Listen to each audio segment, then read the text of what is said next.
My flight attendant slipped me a napkin that said, "Pretend you're sick. Get off this plane." I thought it was some kind of joke and ignored her. Minutes later, she returned, pale and shaking.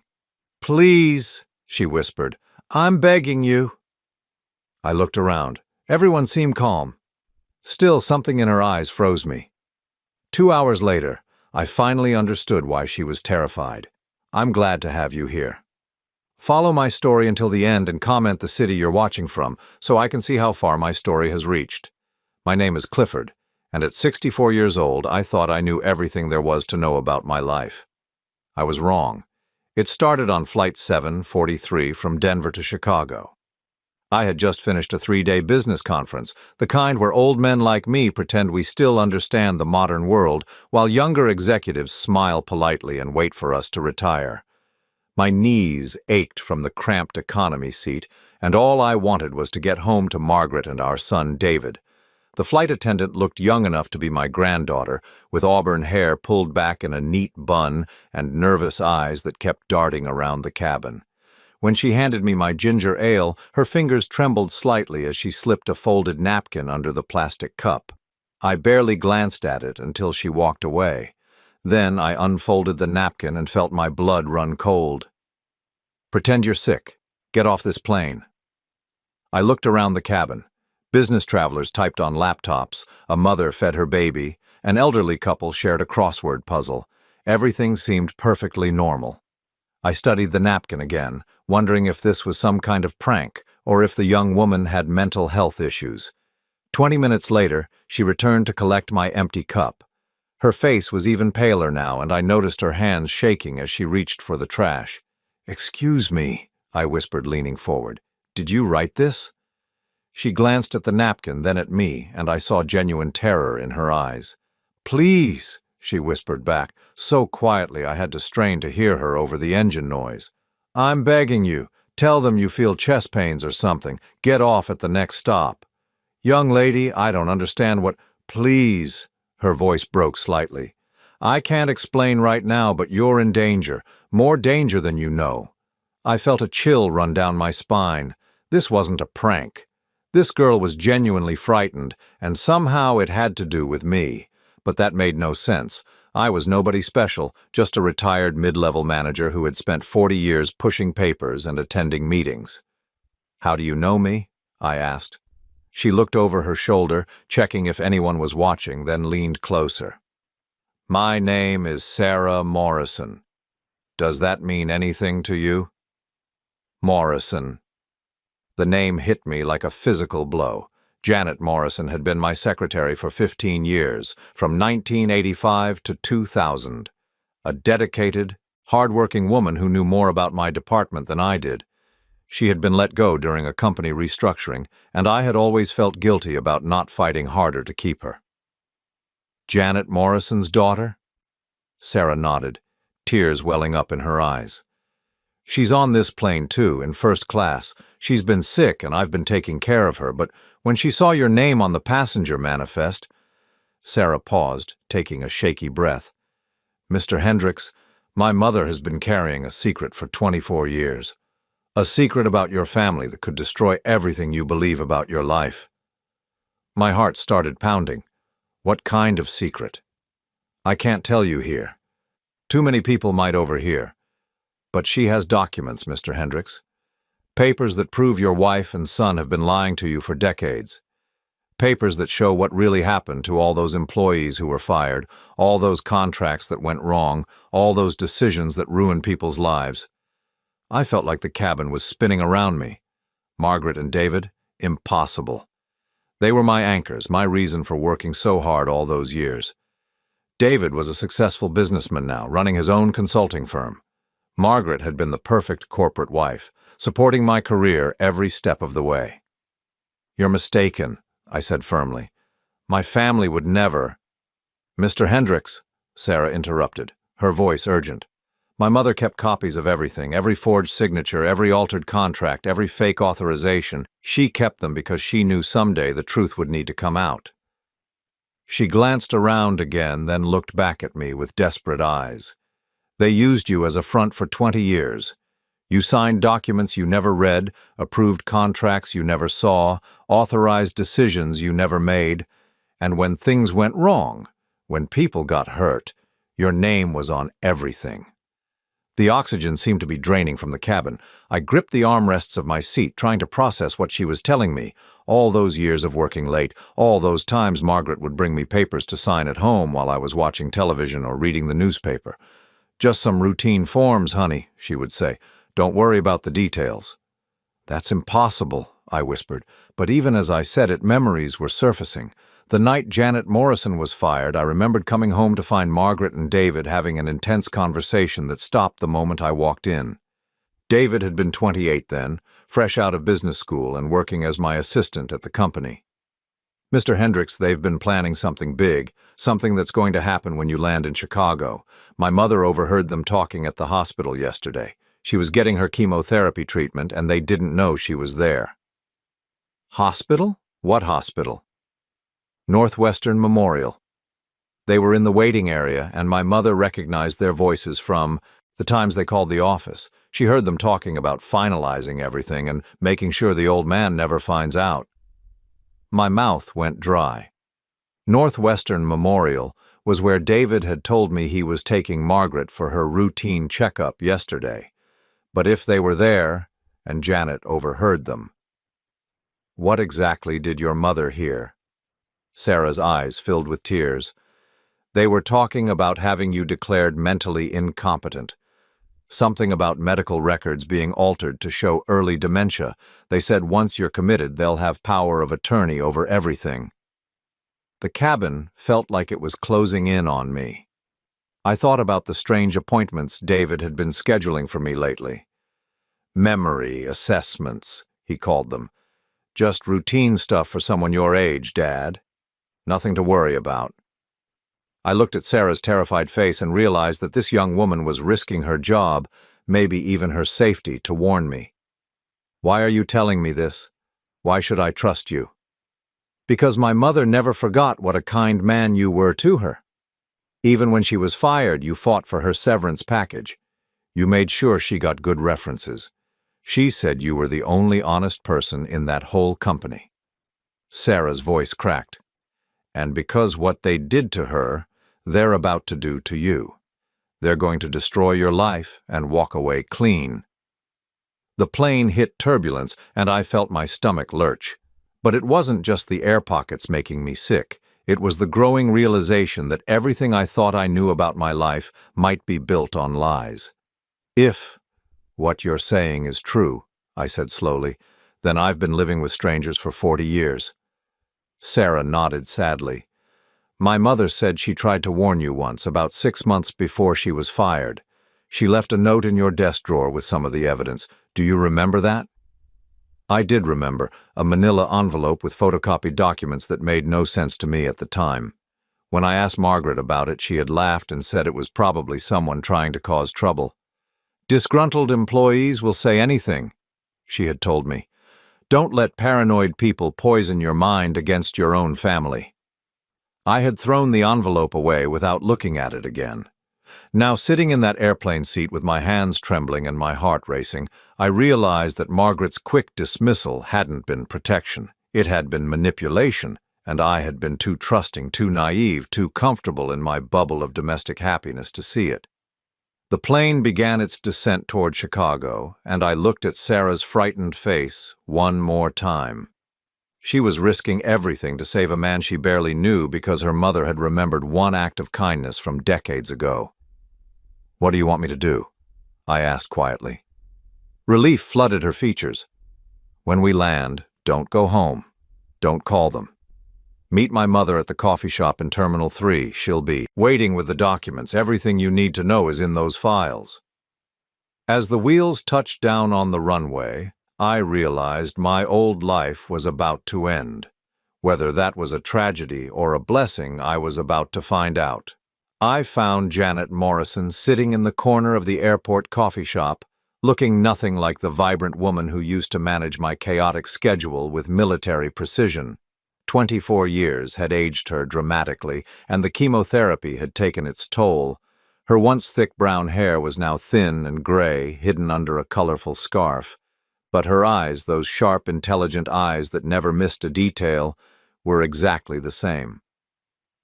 "Mr. Hendricks," she said softly as I approached her table. "I wasn't sure you'd come." "Janet."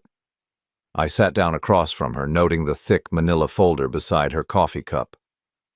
"Sarah said you have something important to show me." She nodded, her hands wrapped around her mug as if drawing warmth from it. "I've been carrying this burden for 24 years.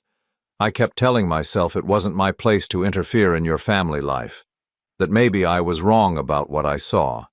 But when Sarah told me about the conversation she overheard at the hospital," Janet's voice trailed off and she shook her head, "I couldn't stay silent anymore." "What exactly did you see, Janet?" She opened the folder and pulled out a photograph. It showed Margaret and David sitting in what looked like a restaurant, their heads close together over some papers. The timestamp showed it was taken in 1999.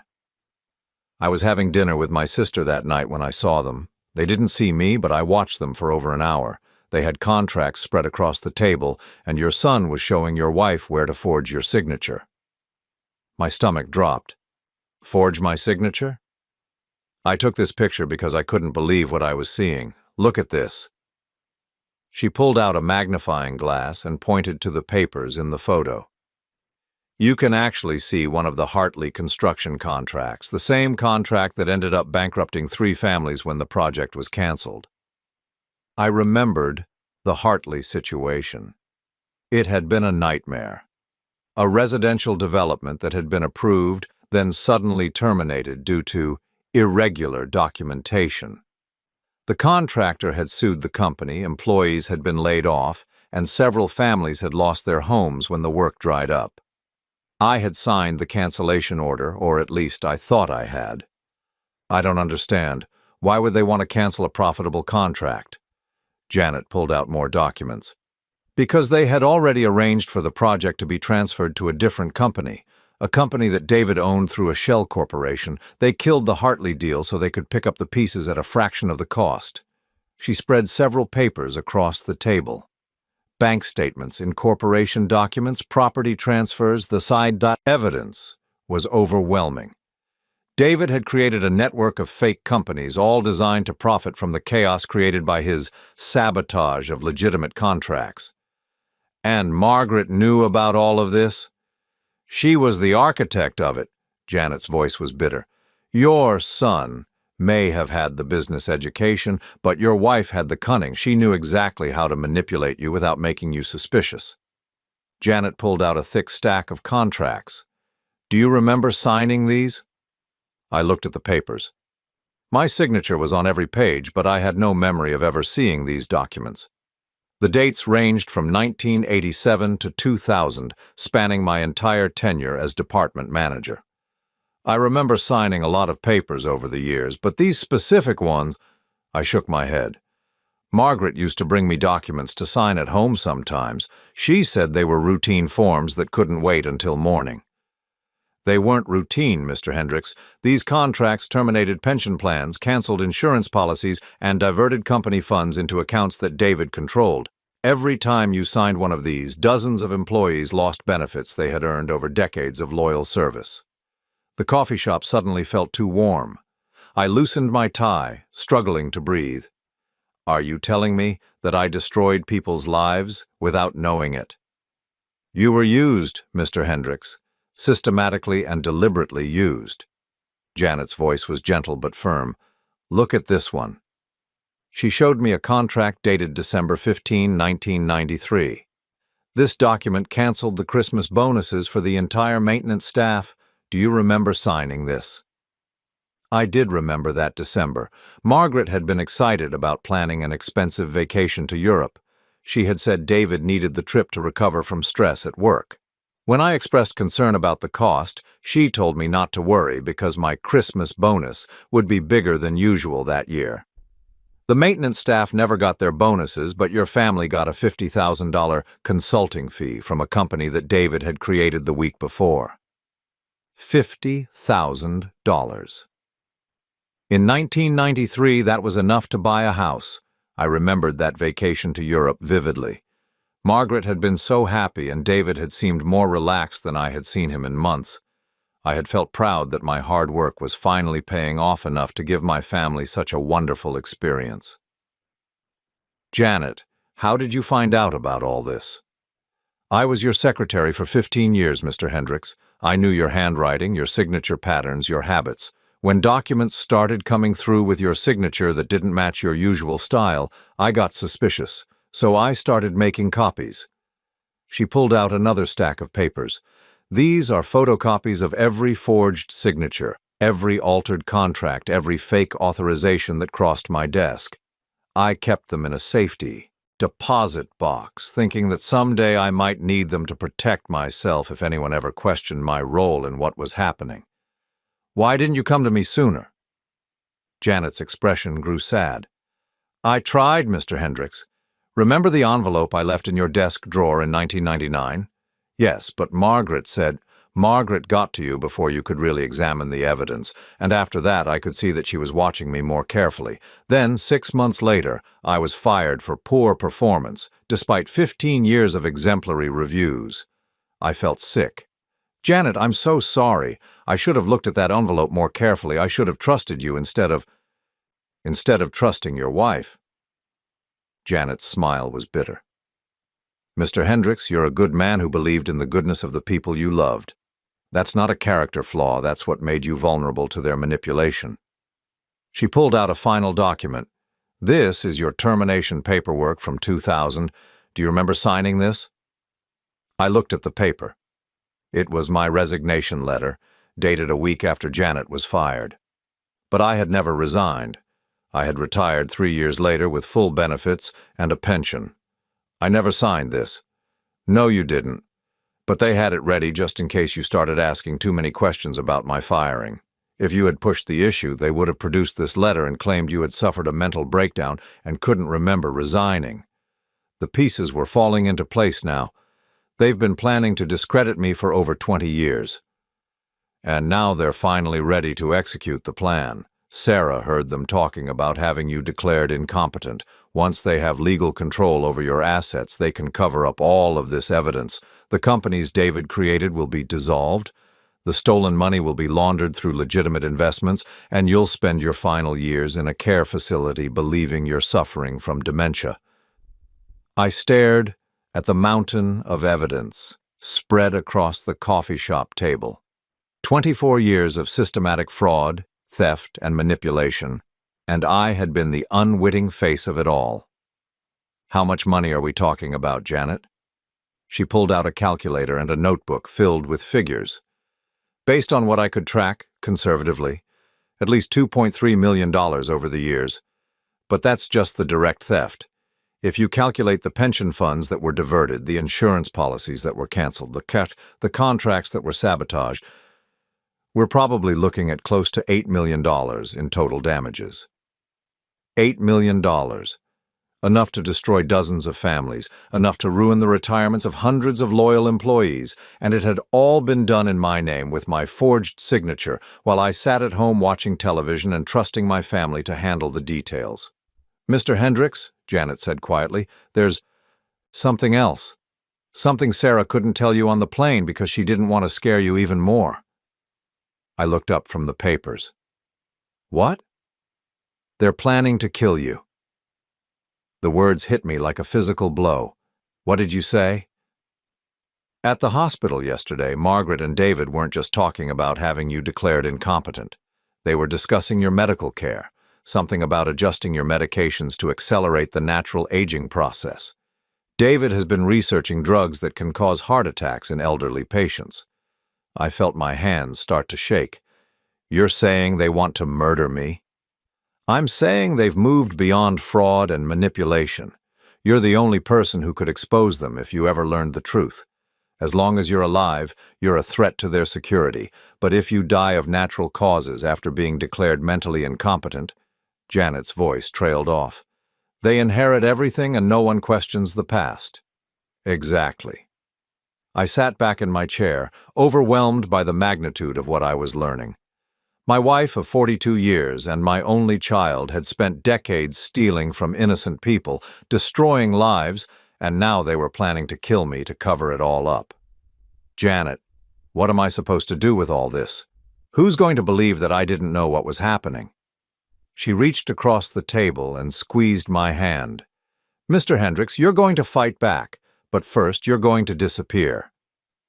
Janet's words echoed in my mind as I sat in the rental car outside my own house 3 hours later. Disappear.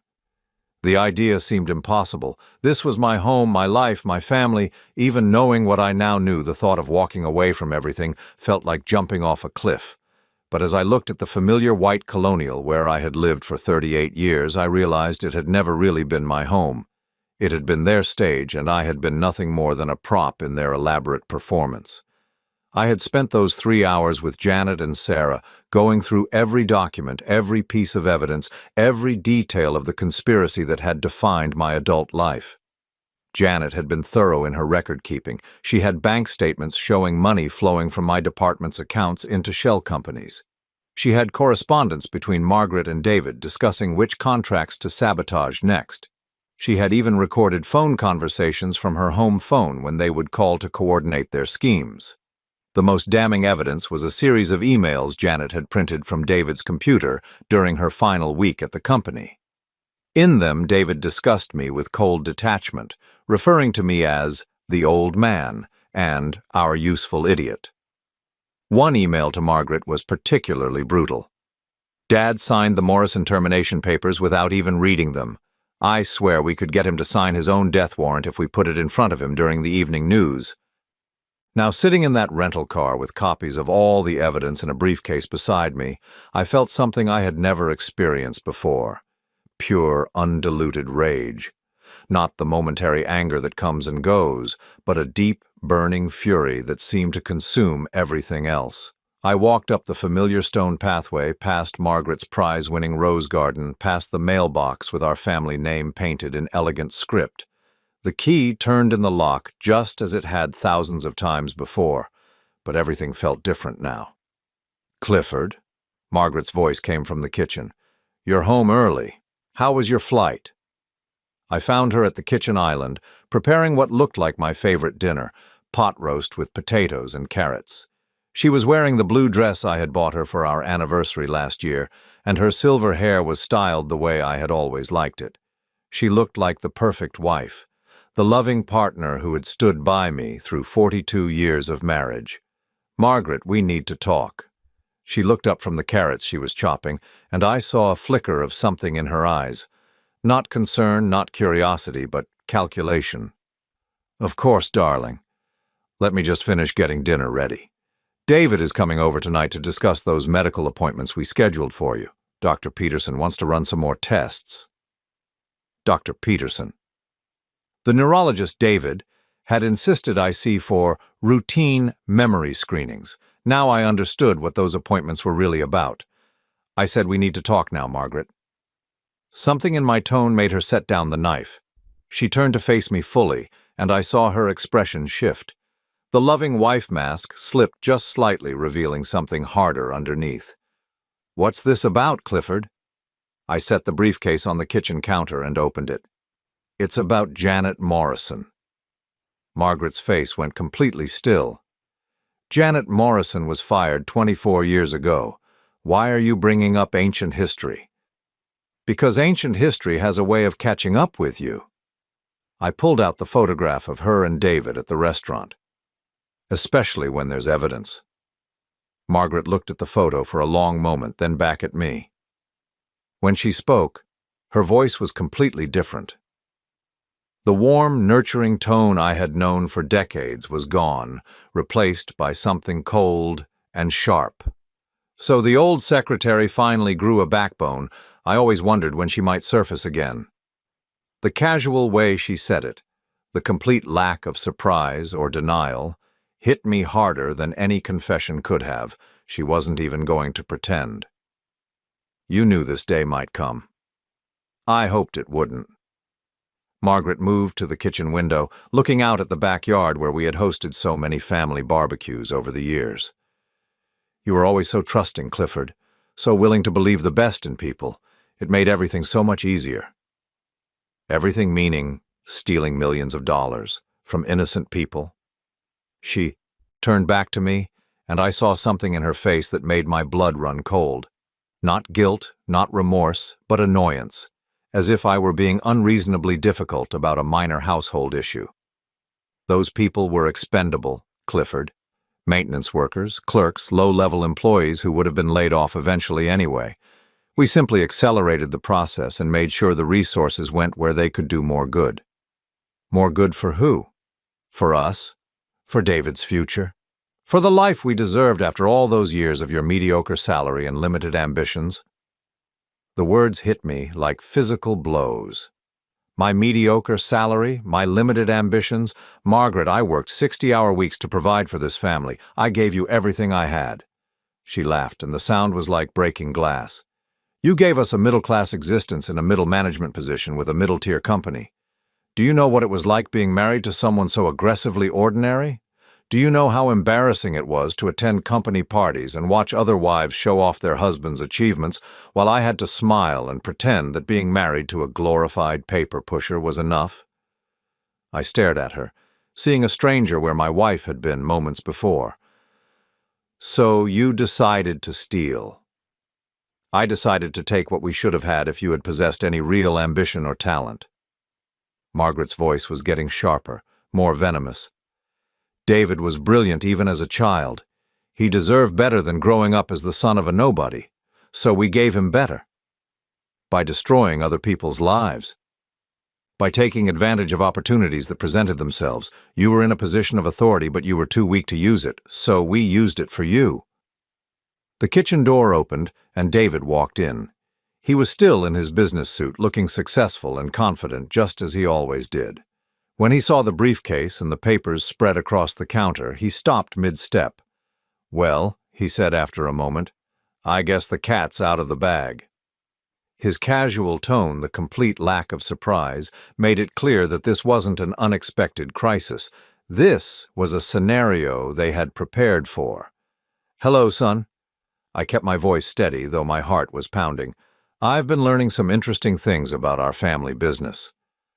David walked over to stand beside his mother, presenting a united front. "How much do you know?" "I know that you've been forging my signature for over 20 years. I know that you've stolen at least $2.3 million from employee pension funds and insurance policies. I know that you've destroyed the lives of dozens of families, all while using me as your front man." David nodded, thoughtfully, as if we were discussing the weather. "That's fairly accurate, though your figure is a bit low. We're actually closer to 3.7 million if you count the compound interest on our investments." The casual way he said it, the pride in his voice, made me feel sick. "David, these were people we worked with, people who trusted us. People who were expendable." David's voice was cold, clinical. "Dad, you always had this sentimental attachment to the little people. It was one of your weaknesses. Mom and I saw the bigger picture. The bigger picture being stealing from your coworkers. The bigger picture being securing our family's future despite your limitations." David loosened his tie and sat down at the kitchen table as if this were a casual family discussion. "Do you know what it was like growing up as your son? Watching my friends' fathers buy new cars and take vacations while we lived in this modest little house and counted pennies? We were never poor, David. We had everything we needed. We had everything you thought we needed. But I wanted more. I deserved more. And when I figured out how to get it, Mom was smart enough to help me." Margaret moved to stand behind David's chair, her hand on his shoulder in a gesture of maternal support. "David has built a very successful consulting business, Clifford. He's respected in his field, well-connected, financially secure, everything we could have hoped for in a son. Built on stolen money and destroyed lives. Built on intelligence and opportunity." David's voice was getting impatient. "Dad, you were never going to amount to anything significant. You didn't have the vision or the courage to take real risks, so we took them for you." I looked back and forth between them, still struggling to process the complete transformation of the people I thought I knew. "And now you're planning to have me declared mentally incompetent so you can cover all this up." Margaret and David exchanged a look, and I saw something pass between them. A silent communication that spoke of years of conspiracy. "The incompetency proceedings are for your own good, Clifford." Margaret's voice took on a tone of false concern. "You've been showing signs of confusion lately. Forgetting appointments, misplacing things, having trouble following conversations. Dr. Peterson is concerned about early-stage dementia." "There's nothing wrong with my memory." "Isn't there?" David pulled out his phone and showed me a series of text messages. "These are messages you sent me over the past month. Look at the timestamps and the content." I looked at the messages and my heart sank. They were incoherent, rambling texts sent at odd hours, discussing conversations that had never happened and making references that made no sense. But I had never sent these messages. I didn't write these. The phone company logs say otherwise. David's smile was cold. "We've been building a comprehensive case for months, Dad. Medical records showing cognitive decline, behavioral incidents witnessed by multiple people, financial irregularities that suggest poor judgment and possible exploitation by outsiders." "What financial irregularities?" Margaret opened a folder on the counter. "Large cash withdrawals from your checking account, unusual investment decisions, donations to questionable charities, all documented, all pointing to a man whose mental faculties are deteriorating rapidly." I realized they had been planning this for far longer than Janet had suspected. They hadn't just been stealing from my company. They had been systematically building a case to discredit me personally. "Of course," David continued, "if you were to suffer a sudden medical crisis before the competency hearing, it would save everyone a lot of trouble. Heart attacks are very common in men your age, especially those under stress." The threat was clear, and the casual way he delivered it made my blood run cold. These weren't the people who had loved and supported me for decades. These were strangers who had been wearing masks for so long that the masks had become their true faces. "So what happens now?" I asked. Margaret and David looked at each other again, and I saw David give an almost imperceptible nod. "Now," Margaret said, "you're going to sign some papers that will make everything much simpler for everyone involved." David opened his briefcase and pulled out a thick legal document. "This transfers power of attorney to Mom and me, effective immediately.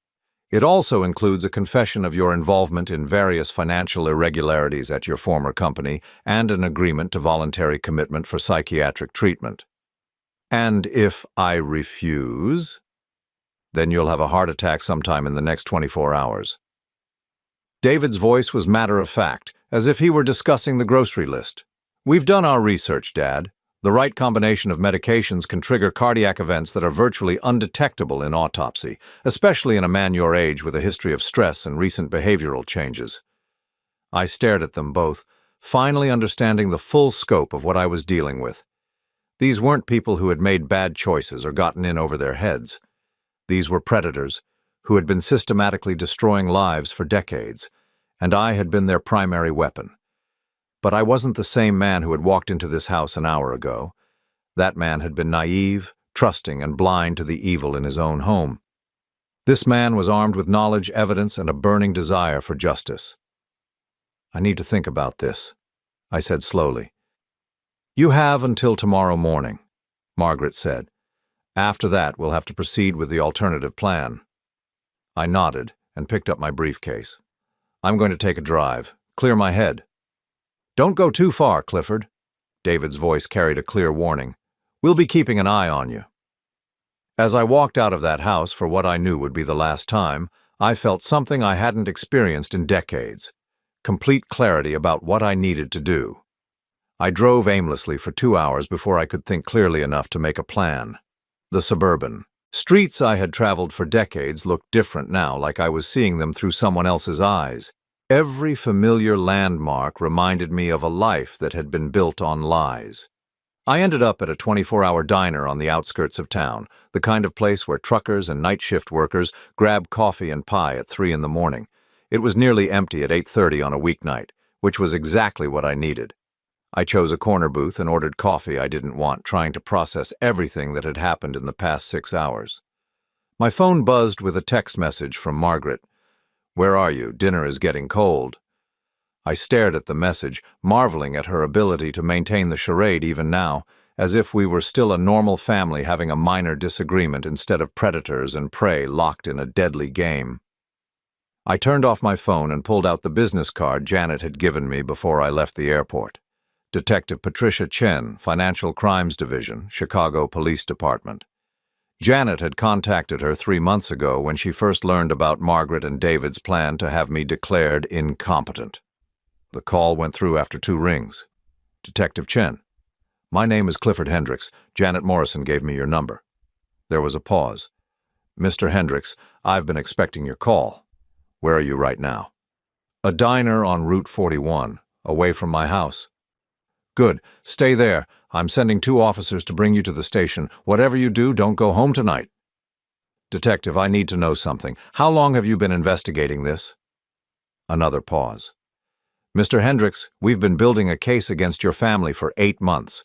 You're not the only victim, and the crimes go far beyond what Mrs. Morrison initially reported." 30 minutes later, I was sitting in an interview room at the police station, looking at files that made Janet's evidence seem like the tip of an iceberg. Detective Chen was a small, intense woman in her 40s who spoke with the precision of someone who had spent years building complex cases against white-collar criminals. "Mr. Hendricks, what I'm about to show you is going to be difficult to see, but you need to understand the full scope of what your family has been doing." She opened a thick folder and spread out financial documents. "Your son's consulting business is a front for a much larger operation. He's been using the money stolen from your company to fund investment schemes that target elderly clients specifically." "What kind of schemes?" "Fake retirement communities, non-existent medical research projects, fraudulent insurance policies.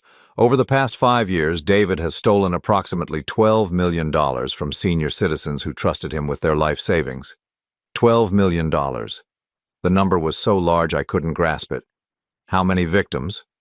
67 that we've identified so far, probably more, that we haven't found yet. Detective Chen pulled out a list of names. "These are people who lost their homes, their retirement funds, their children's inheritances. 3 of them committed suicide when they realized they had been wiped out." I stared at the list, my hands shaking. These weren't faceless statistics. These were real people whose lives had been destroyed by my son's greed, and it had all started with the money he had stolen using my forged signature. "What about Margaret? What's her role in all this?" Detective Chen opened another file. "Your wife has been running a parallel operation targeting the spouses of David's victims. When the men lost their money to David's fake investments, Margaret would approach the wives with opportunities to recover their losses: fake legal settlements, non-existent government compensation programs, bogus class action lawsuits. She stole from people who had already been victimized by David.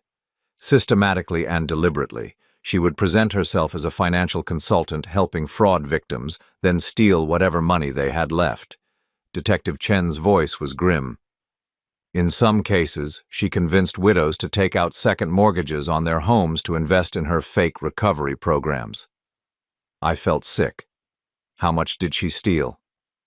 "Approximately $4 million that we can trace, but Margaret was careful to target women who were unlikely to report the crimes quickly: elderly widows, women with dementia, isolated seniors who didn't have family members monitoring their finances."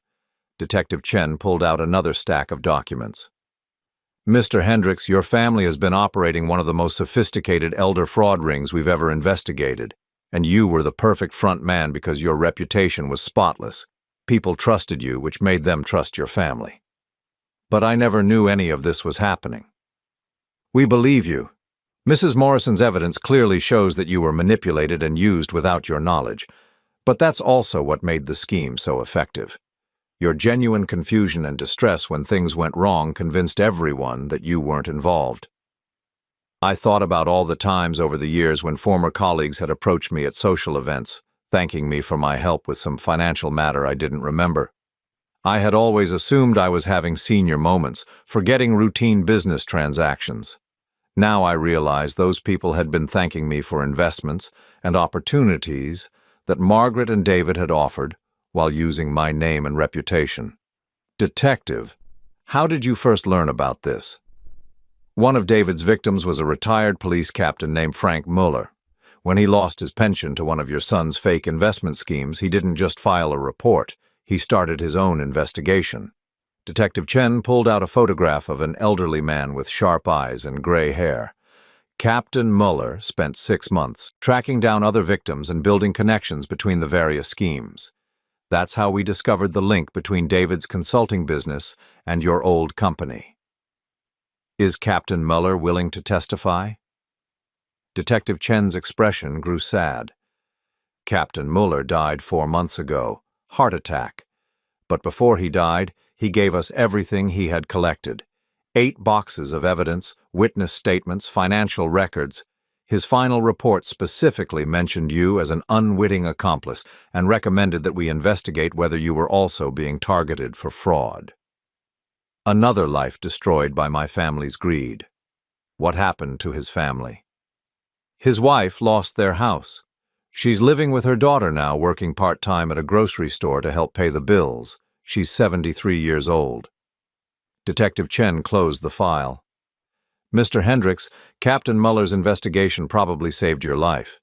If he hadn't connected the dots, we wouldn't have known to warn Mrs. Morrison when we learned about the plan to have you declared incompetent. What plan? I know they want to control my assets, but what exactly were they going to do? Detective Chen opened her laptop and showed me a series of emails. We've been monitoring your family's communications for the past 3 months. These emails discuss the timeline for having you committed to a psychiatric facility where they had arranged for you to receive experimental treatments for your supposed dementia. I read the emails, my horror growing with each message. They weren't just planning to steal my money. They were planning to destroy my mind with drugs and electroshock therapy to ensure I could never testify against them. The facility they chose specializes in patients with severe cognitive impairment. Once you were admitted, it would have been virtually impossible for you to communicate with the outside world or challenge their control over your affairs. And if the psychiatric approach didn't work, the emails suggest they were prepared to accelerate your natural decline through medication manipulation. Your son has been researching drugs that can cause strokes and heart attacks in elderly patients. I set the laptop aside, overwhelmed by the scope of their evil. Detective, I need to know something. How long do you think they've been planning to get rid of me? Detective Chen consulted her notes. Based on the evidence we've collected, we believe the plan started taking shape about 2 years ago, when your son's fraud schemes began attracting attention from other law enforcement agencies. You were becoming a liability because your presence made it harder for them to disappear or claim ignorance if they were caught. So they were going to make me disappear instead. Essentially, yes. With you declared incompetent or dead, they could liquidate your assets, close down the fraudulent businesses, and relocate to a country without extradition treaties. Detective Chen showed me another document. We found evidence that they were planning to move to Costa Rica within the next 6 months. David has already purchased property there under an assumed name. I stared at the property deed, seeing my son's signature on a document that represented his plan to escape justice and live comfortably on the money stolen from dozens of victims. What happens now? Now we finish building our case and prepare for arrests. But Mr. Hendricks, we need your help. You're the key witness who can tie all the pieces together. Without your testimony about the forged signatures and the manipulation, we might not be able to prove that the original thefts from your company were the foundation for everything else. What do you need me to do? First, you need to stay safe. Your family believes they're still in control of the situation, which gives us an advantage. We want to keep it that way until we're ready to move. Detective Chen handed me a cell phone. This is a secure phone with my direct number programmed in. If your family contacts you or if you feel like you're in danger, call me immediately. Where am I supposed to go? I can't go home. We've arranged a safe house for you. It's a small apartment across town where you'll be under surveillance protection until we make the arrests. When will that happen? Soon. We're coordinating with federal agents because some of the fraud crossed state lines. We expect to have warrants within 48 hours. As Detective Chen gathered up the files, I realized that my old life was truly over. The house I had lived in for 38 years, the family I had loved and trusted, the identity I had built over 64 years, all of it had been stripped away in a single day. But for the first time since Sarah Morrison had handed me that napkin on the airplane, I felt something other than horror and betrayal. I felt the beginning of something that might eventually become peace. Detective, what will happen to the victims? The people who lost their money to David and Margaret? If we can recover any of the stolen assets, they'll be compensated through the court system. But I have to be honest with you, Mr. Hendricks. Most of the money is probably gone. Your family has been very good at hiding and spending what they stole. I nodded, understanding that justice and restitution were two different things. I want to help in any way I can. These people trusted my family because they trusted me. I need to do whatever I can to make this right. Your testimony will be the most important evidence we have. Are you prepared for what that means? Your son and wife will go to prison for a very long time. Your family as you knew it will cease to exist. I thought about Margaret in the kitchen earlier, calmly discussing my murder as if she were planning a dinner party. I thought about David's cold calculation and complete lack of remorse. I thought about Captain Muller dying of a heart attack after losing his pension and his 73-year-old widow working at a grocery store. Detective, my family ceased to exist the moment I learned the truth about them. The people who are going to prison aren't my family. They're strangers who have been wearing my family's faces for 24 years. As she drove me to the safe house, Detective Chen asked one final question. Mr. Hendricks, do you have any regrets about walking away from your old life? I looked out the window at the city lights, thinking about the question. I regret that it took me so long to see the truth. I regret that I was so naive and trusting that I became a weapon they could use against innocent people. But walking away from that life? No, I don't regret that at all. What will you do when this is all over? For the first time in decades, I realized I had no idea what my future would look like. But instead of frightening me, the uncertainty felt like freedom. I suppose I'll find out who Clifford Hendricks really is when he's not being manipulated and controlled by people who never loved him. The safe house was a modest apartment in a building full of young professionals and college students.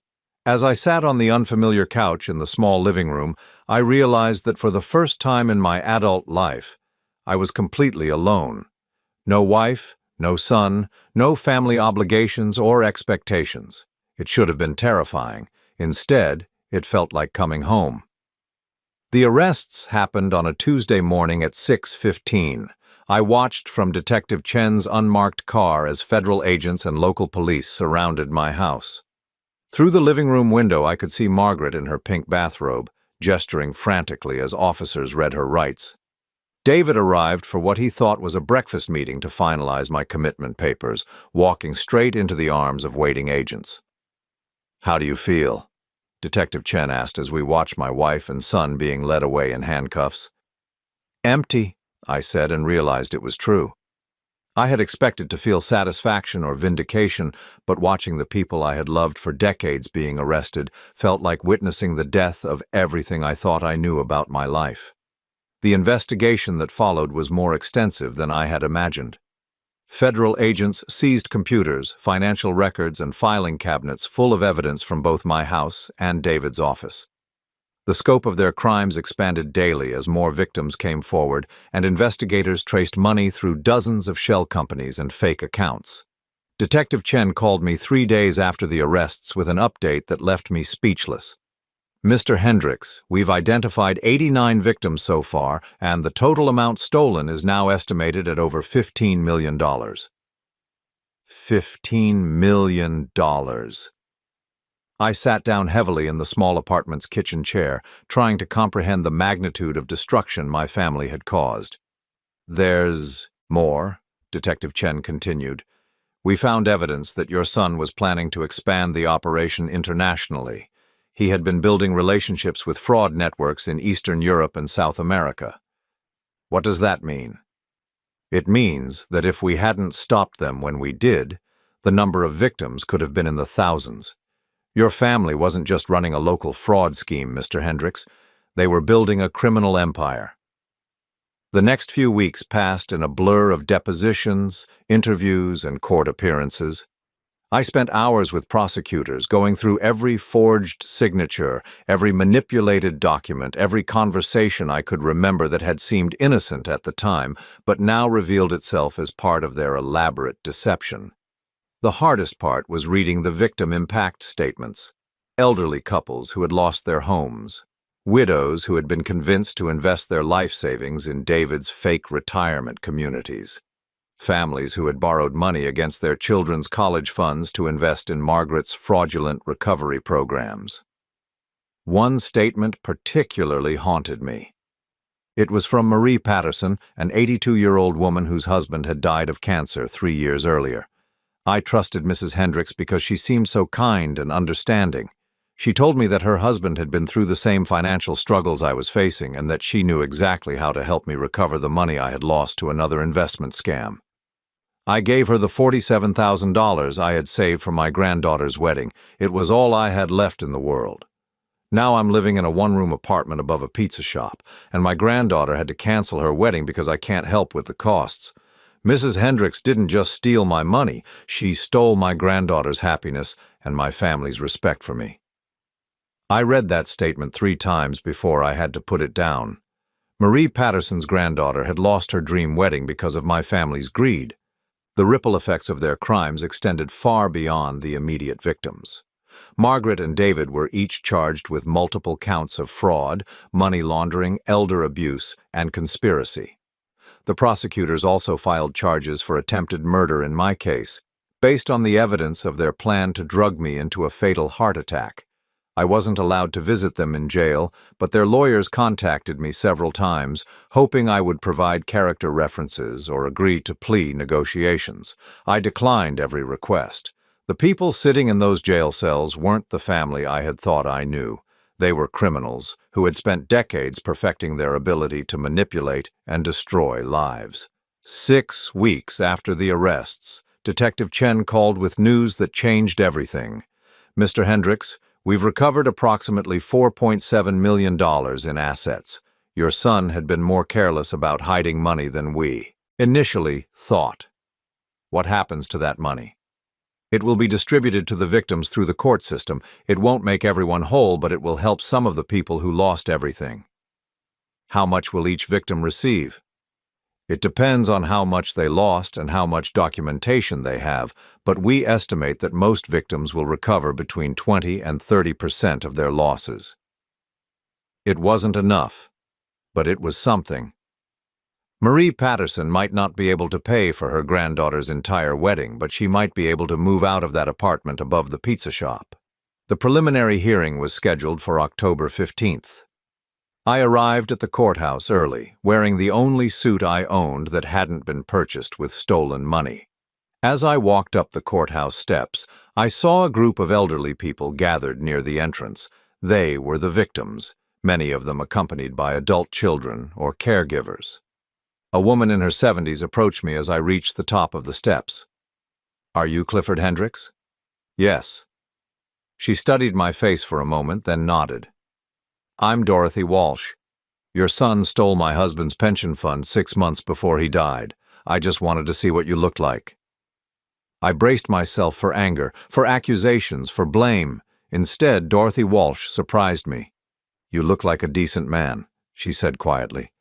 "I can see why people trusted you. I'm sorry your family used that against all of us." "Mrs. Walsh, I'm so sorry for what happened to you and your husband. If I had known—" "You would have stopped them. I believe that." She paused, looking at the courthouse entrance. "My daughter thinks I shouldn't have come today. She says it won't bring back the money and it won't ease the pain, but I needed to see justice being done. I needed to know that they wouldn't be able to hurt anyone else." Other victims approached me throughout the morning and their reactions varied. Some were angry, demanding to know how I could have been so blind for so long. Others were sympathetic, recognizing that I had been as much a victim of manipulation as they were. A few were simply curious, wanting to understand how someone could live with criminals for decades without realizing it. The hardest conversation was with Captain Muller's widow, Helen. She was a small, dignified woman in her 70s who walked with a cane and wore a dress that had clearly been expensive once, but was now carefully mended. "My husband never blamed you, Mr. Hendricks," she said. "Even after he figured out what your family had done, he said you were just another victim. Frank was good at reading people. He said you had honest eyes. Mrs. Muller, I wish I could bring your husband back. I wish I could undo all the damage my family caused." "You can't bring back the dead or reverse the past," she said simply, "but you can make sure the truth is told. That's what Frank would have wanted." Inside the courtroom, I sat in the witness section and watched as Margaret and David were led in wearing orange jumpsuits. They looked smaller somehow, diminished by their circumstances. Margaret's perfectly styled hair was now gray and unkempt. David's confident demeanor had been replaced by nervous glances around the room. When Margaret's eyes met mine across the courtroom, I saw something I had never seen before. Genuine fear. Not the calculated concern she had shown when discussing my mental decline, but raw terror at the prospect of spending her remaining years in prison. David didn't look at me at all. He kept his eyes focused on his lawyer, his jaw set in the stubborn expression I remembered from his childhood when he had been caught breaking rules. The prosecutor's opening statement laid out the scope of their crimes in stark detail. 89 victims, $15.2 million stolen, a conspiracy that had lasted 24 years. As the evidence was presented, I heard details that even Detective Chen hadn't shared with me. Margaret had convinced 3 different widows to take out life insurance policies, naming her as the beneficiary, then encouraged them to stop taking their heart medications. David had created fake medical research companies that promised experimental treatments for Alzheimer's and cancer, then pocketed the money desperate families had paid for non-existent cures. They hadn't just been thieves. They had been predators who fed on the desperation and vulnerability of elderly people facing their greatest fears: poverty, illness, and abandonment. During a recess, Margaret's lawyer approached me in the hallway. "Mr. Hendricks, my client, would like to speak with you." "I have nothing to say to your client. She wants to apologize. She wants you to know that she never meant for things to go this far." I looked at the lawyer, a young woman who probably believed she was representing someone who had simply made bad choices rather than a sociopathic predator. "Your client had 24 years to apologize. She chose instead to plan my murder. Tell her that the man she was married to doesn't exist anymore, and the man I am now has no interest in her apologies." The hearing continued for 3 days. Victim after victim testified about losing their life savings, their homes, their sense of security. Financial experts explained the complex web of shell companies and fake accounts David had created. FBI agents presented evidence of the international expansion plans that had been interrupted by the arrests. On the final day, I was called to testify about the forged signatures and the manipulation I had endured. As I walked to the witness stand, I passed the defendant's table. David finally looked at me, and for a moment I saw a flicker of the little boy I had taught to throw a baseball and helped with homework. Then he mouthed 2 words: "I'm sorry." I stopped walking and stared at him. After everything that had happened, after all, the evidence of his calculated cruelty, he was still trying to manipulate me with false remorse. I continued to the witness stand without acknowledging him. My testimony lasted 4 hours. I described decades of signing documents I hadn't read, trusting explanations that had been lies, believing in a family that had never existed. The defense lawyers tried to suggest that I had been willfully ignorant, that I must have suspected something was wrong. "Mr. Hendricks," David's lawyer said during cross-examination, "isn't it true that you wanted to believe your family was successful, even if it meant not asking difficult questions about where their money was coming from?" "No," I said firmly. "I believed my family was honest because I loved them and trusted them." The failure wasn't in my oversight. The failure was in their character. When the hearing ended, the judge set bail at $2 million each for Margaret and David. Neither could meet it, so they remained in jail while awaiting trial. As I left the courthouse, Dorothy Walsh approached me again. "Mr. Hendricks, some of us are getting together for coffee next week. Other victims, people who want to support each other through this process. Would you like to join us?" I thought about the invitation. A group of elderly people who had been destroyed by my family's greed, asking me to join them for coffee as if I were just another victim rather than the unwitting weapon that had been used against them. "Yes," I said. "I'd like that very much." Walking down the courthouse steps, I realized that something fundamental had changed in me during those 3 days of testimony. I was no longer the man who had been betrayed by his family. I was a man who had chosen to stand with the people his family had victimized. For the first time since this nightmare began, that felt like progress. The trial lasted 6 weeks. Margaret received 22 years in federal prison. David received 28 years. At 64 years old, I would likely never see either of them as free people again. I felt nothing as the verdicts were read. No satisfaction, no sadness, no sense of closure. Just a quiet acknowledgement that justice had been served, and that particular chapter of my life was finally over. What I didn't expect was how difficult it would be to figure out what came next. The safe house had been temporary, but when the trial ended, I realized I had nowhere to go. My house had been seized as evidence and would eventually be sold to compensate victims. Most of my possessions had been contaminated by association with my family's crimes, and I found I didn't want them anyway. At 64 years old, I was starting over with nothing but the small savings account I had maintained separately from the family finances and the Social Security benefits I had earned through 40 years of legitimate work. For the first time in my adult life, I was completely free to choose who I wanted to be. The coffee group Dorothy Walsh had mentioned became a weekly ritual. Every Thursday morning, 8 or 9 victims would gather at a small cafe downtown to share stories, offer support, and discuss the ongoing process of rebuilding their lives. At first, I felt like an intruder in their circle. These people had lost everything because of my family, and I worried that my presence would be a painful reminder of their trauma. But over the weeks, something unexpected happened. They began treating me not as the family member of their abusers, but as someone who understood what it felt like to have your entire world revealed as a lie. "You know," said Frank DeMarco, a retired teacher who had lost his pension to one of David's fake investment schemes. "In some ways, you were hurt worse than the rest of us. We lost money, but you lost your identity. You lost everything you thought you knew about yourself and the people you loved." Helen Muller, Captain Muller's widow, nodded in agreement. "Frank always said that the cruelest thing about fraud isn't the money that's stolen, it's the trust that's destroyed. You can earn money back, but learning to trust again, that takes real courage." These conversations helped me understand something important.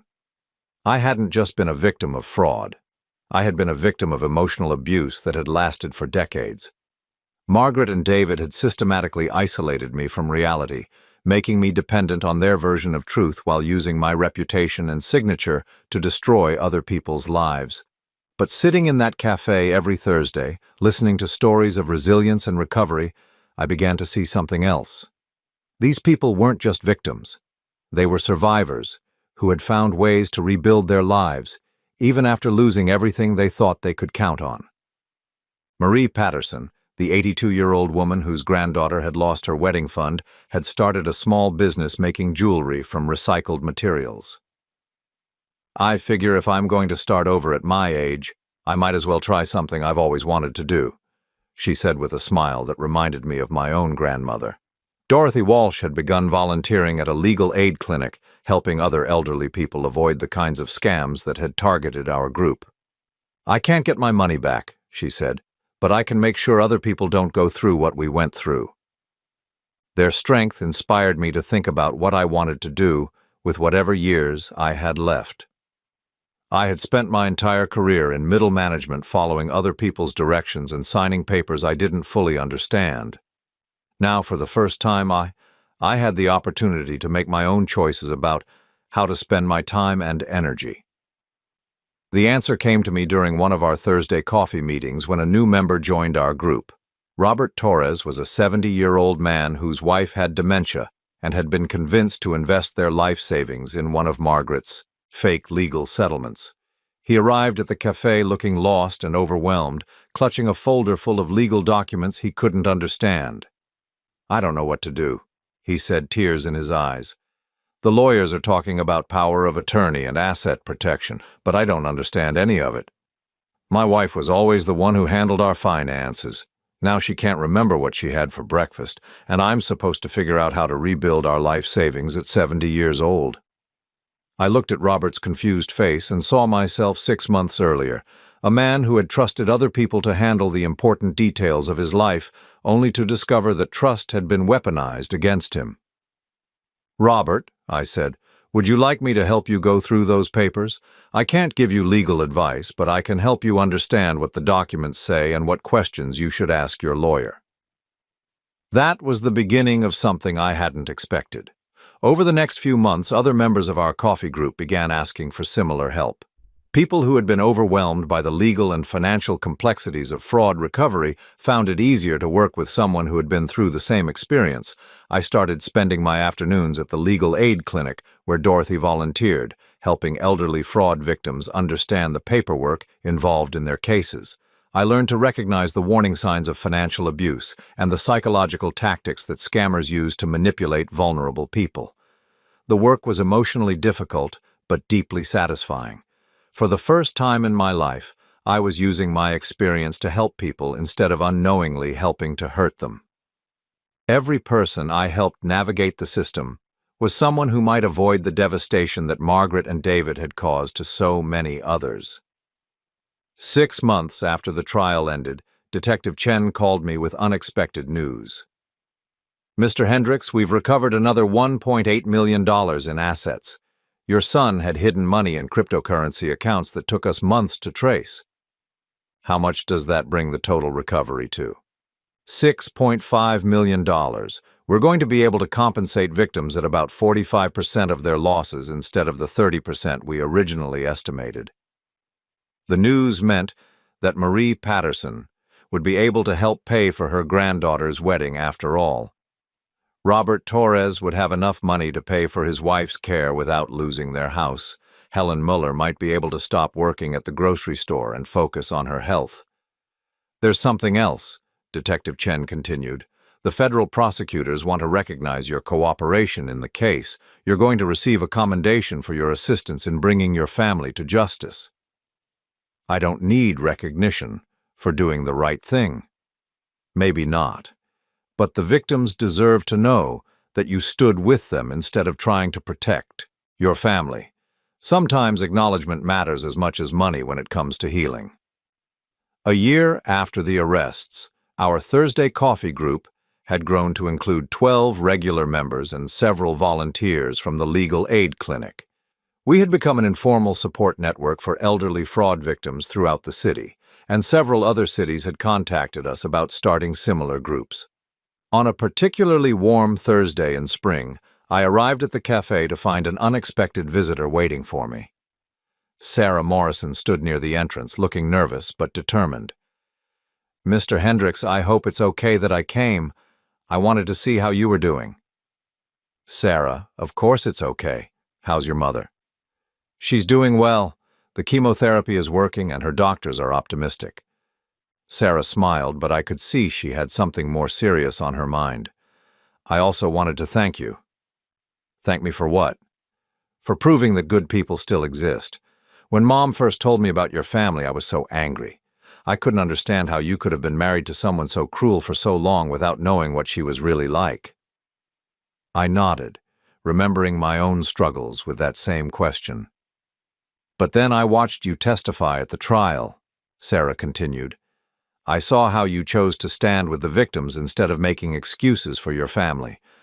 I saw how you've spent the past year helping other people who went through what we went through, and I realized that the fact that you didn't see their evil doesn't make you stupid or weak, it makes you decent." Her words touched something deep inside me that I hadn't realized was still wounded. "Thank you, Sarah. That means more to me than you know. There's something else. Mom and I have been talking, and we'd like to invite you to dinner sometime.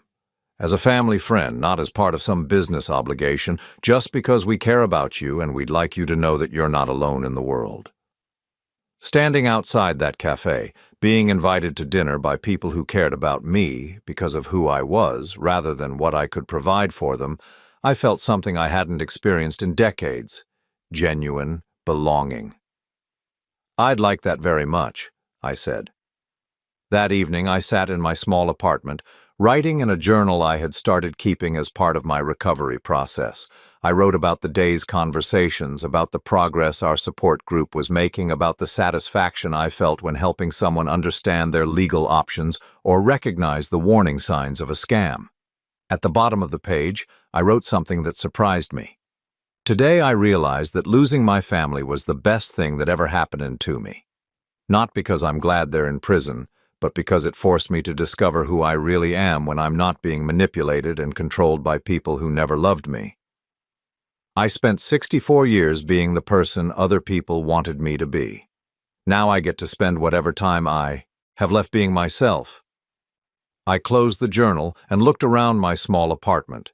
It wasn't much by conventional standards: one bedroom, a tiny kitchen, furniture from thrift stores, but it was mine in a way that the house I had shared with Margaret and David never was. Every choice in this space reflected my preferences, my values, my personality. On the wall hung a photograph from our support group's first anniversary gathering. 12 elderly faces smiling at the camera, people who had lost money but found friendship. People who had been betrayed but chose to trust again. People who had been victimized but refused to remain victims. I was in the center of the photograph, my arm around Helen Muller's shoulders, a genuine smile on my face. Looking at that picture, I realized something profound. This was my real family. Not the people who had shared my DNA or my name, but the people who had stood with me when everything fell apart and helped me build something better from the pieces. 3 years after that flight attendant slipped me a napkin that changed everything, I finally understood what freedom felt like. It wasn't the absence of responsibility or obligation, it was the presence of choice, the choice to help instead of harm, to build instead of destroy, to love people who deserved it instead of people who demanded it. I had spent most of my life being used as a weapon against innocent people. Now I was choosing to be a shield for people who needed protection. It wasn't the life I had planned, but it was the life I had chosen. And for the first time in 67 years, that felt like enough.